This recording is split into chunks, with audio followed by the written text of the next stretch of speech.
ایک رات آپ قیام اللیل کر رہے تھے، تہجد کی نماز پڑھ رہے تھے، سورہ مائدہ کی تلاوت ہو رہی ہے، سورہ مائدہ پڑھتے پڑھتے آپ اس آیت پر پہنچتے ہیں، ان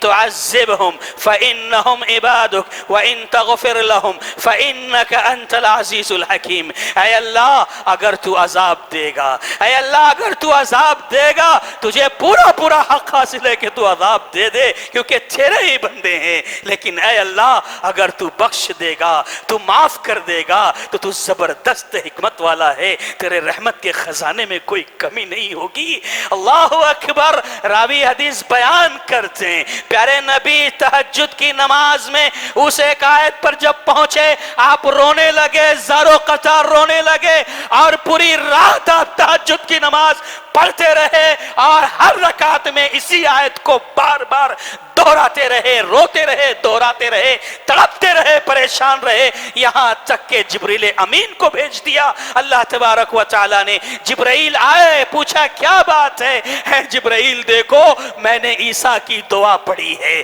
عیسیٰ کو اپنی امت کی فکر ہے، اے جبرائیل میں پریشان ہوں، میری امت کا کیا ہوگا؟ اللہم امتی، میری امت کا کیا ہوگا؟ اللہ اکبر۔ جبرائیل واپس گئے اللہ تعالیٰ کے پاس، پھر آئے، اور ہم جانتے ہیں اللہ کو سب پتا ہے، لیکن ہمیں اور آپ کو یہ میسج دینا تھا، یہ پیغام دینا تھا کہ نبی ہمارے اور آپ کے لیے کتنا پریشان ہوئے ہیں، کس قدر روئے ہیں، کس قدر آنسو بہائے ہیں، ہمیں سمجھ میں آئے۔ جبریل آئے اور کہنے لگے اے اللہ کے نبی صلی اللہ علیہ وسلم، اللہ تبارک و تعالی نے مجھے یہ خوشخبری دے کر بھیجا ہے اور یہ بات بتائی ہے کہ کل قیامت کے دن آپ کی امت کے حق میں اللہ تبارک و تعالی ایسا فیصلہ کرنے والا ہے، ایسا فیصلہ کرنے والا ہے کہ اللہ آپ کو راضی کرے گا، اللہ آپ کو خوش کرے گا، اللہ آپ کو ناراض ہونے نہیں دے گا، اس طرح اللہ فیصلہ کرنے والا ہے۔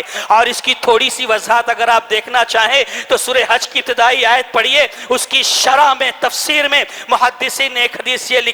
نقل کی ہے کہ کل قیامت کے دن اللہ تبارک و تعالی آدم علیہ السلام سے کہے گا اے آدم اپنی اولاد میں سے، اپنی ذریت میں سے، اپنی نسل میں سے ہر 1000 میں سے 999 لوگوں کو جہنم کے لیے الگ کر لو، 1000 میں سے صرف ایک جنتی ہوگا، باقی 99 لوگ جہنم میں داخل کیے جائیں گے۔ صحابہ نے جب یہ سنا، آپ کے صحابہ کے چہرے پر مایوسی کے آثار نظر آنے لگے، صحابہ پریشان ہو گئے۔ پیارے نبی صلی اللہ علیہ وسلم نے جب یہ منظر دیکھا تو سمجھ گئے کہ صحابہ کو تکلیف ہو رہی ہے، صحابہ پریشان ہیں۔ کہا اے میرے صحابہ تم پریشان نہ ہو، رنج نہ کرو، 99 لوگ جو جہنم میں جانے والے ہیں 1000 میں سے ان میں اکثریت یاجوج ماجوج کی ہوگی، اور یاد رکھو اے میرے صحابہ جو جنت رب ذوالجلال نے بنائی ہے اس جنت میں میری امت کے لوگ 1/4 ہوں گے،